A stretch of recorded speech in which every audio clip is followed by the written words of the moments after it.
நான்குநேரி சின்னதுரை 600க்கு 469 மதிப்பெண்கள் +2 தேர்வில் எடுத்திருக்கிறாரு. சாதி ஆதிக்கத்தால் கடுமையான தாக்குதலுக்கு உள்ளான சின்னதுரை சாதித்து விட்டார்.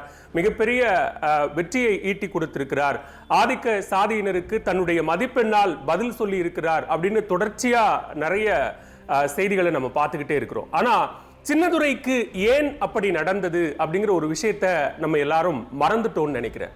சின்னதுரை நல்லா படிக்கிறாரு அப்படிங்கிற காரணத்திற்காகத்தான் அவர் மேல அந்த தாக்குதலே நடத்தப்பட்டது. ஆம், இந்த விவகாரத்தை நம்ம கொஞ்சம் பின்னோக்கி அப்ப என்ன சம்பவம் நடந்தது அப்படிங்கிறத பார்க்கணும்.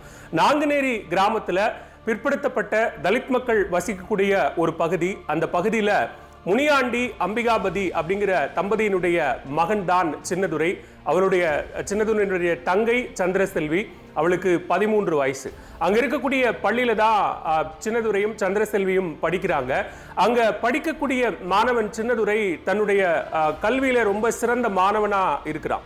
இதுதான் அங்க இருக்கக்கூடிய மாற்று சமூகத்தை சேர்ந்த மாணவர்கள் மத்தியில மிகப்பெரிய ஒரு ஆத்திரத்தை உண்டு பண்ணுது. இவன் நல்லா படிக்கிறானா அப்படிங்கிற அந்த கோவத்துல அவனை கூப்பிட்டு மிரட்டுறாங்க.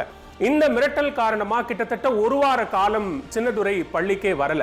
அப்போ தலைமை ஆசிரியர் அவங்க வீட்டுல கூப்பிட்டு பேசுறாரு.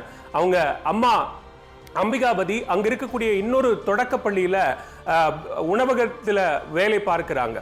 சோ இப்படியாக சமையலரா வேலை பார்த்துக்கிட்டு இருக்கிறாங்க. இப்படியான ஒரு சூழல்ல தலைமை ஆசிரியர் வந்து ஏன் சின்னதுரை ஒரு வார காலமாக பள்ளிக்கு வரல, அவனை ஸ்கூலுக்கு வர சொல்லுங்க அப்படின்னு கூப்பிட்டு சின்னதுரை குறுக்கிட்ட இதை பத்தி ஒரு விசாரணை நடத்தும் போதுதான் தெரியுது மற்ற மாற்று சமூகத்தை சேர்ந்த மாணவர்கள் சின்னதுரையின் மேல இப்படியான ஒரு வன்முறையை தொடர்ச்சியாக நடத்தி கொண்டிருக்கிறார்கள் அப்படிங்கிற ஒரு விஷயம் தெரிகிறது. எனவே இது தெரிந்ததற்கு பிறகாக அந்த குறிப்பிட்ட மாணவர்களை கூப்பிட்டு தலைமை ஆசிரியரும் பள்ளி நிர்வாகத்தினரும் கண்டிக்கிறாங்க. இது அந்த மாணவர்களை இன்னும் ஆத்திரமூட்டுகிறது.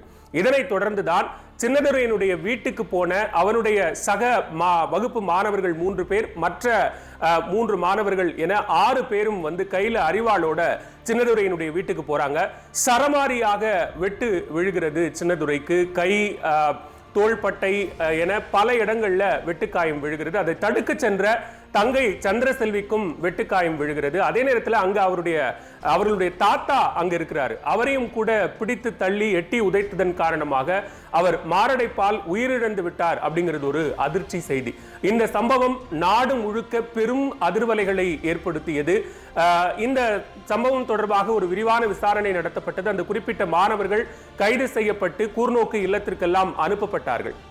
அதன் தொடர்ச்சியாக அங்கிருந்து சின்னதுரையும் அவருடைய தங்கை சந்திரசெல்வியும் அந்த பள்ளியிலேயே எங்களால் கல்வியை தொடர முடியாது அப்படின்னு அச்சம் தெரிவித்ததன் காரணமாக அவர்கள் வேறு பள்ளிகளுக்கு இடமாற்றம் செய்யப்பட்டார்கள்.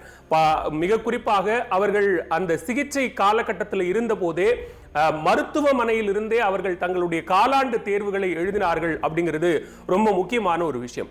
அதனை தொடர்ந்து தொடர்ச்சியாக ஆசிரியர்கள் அவர்களுக்கு உதவி கொண்டே வந்தார்கள். அந்த டிராமா, மிகப்பெரிய ஒரு பாதிப்பு, மருத்துவமனை, உளவியல் ரீதியிலான அழுத்தம் என பல கட்ட டிராமாக்களை சின்னதுரையும் சந்திரசெல்வியும் கடந்து வந்திருக்கிறார்கள். அப்படியான சூழல்ல கல்விதான் மிகப்பெரிய ஆயுதம் அப்படிங்கிறத தொடர்ச்சியாக நம்பிக்கொண்டிருந்த சின்னதுரை ஆசிரியர்களினுடைய உதவியால இந்த தேர்வை அவரால் எழுத முடியாது, கையால தன்னால் எழுத முடியாத அளவுக்கு அவருடைய கைகளில் வெட்டுக்காயம் இருக்கு.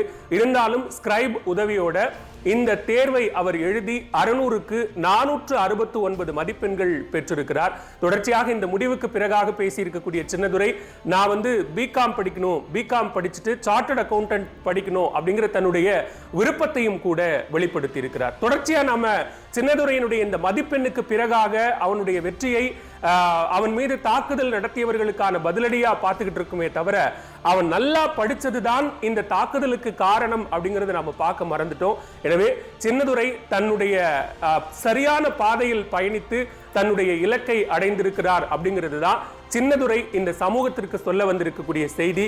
எனவே சாதி என்கிற ஒன்றை கல்வி சல்லி சல்லியாக நொறுக்கி இருக்கிறது. சின்னதுரை சிகரம் தொட்டிருக்கிறான்.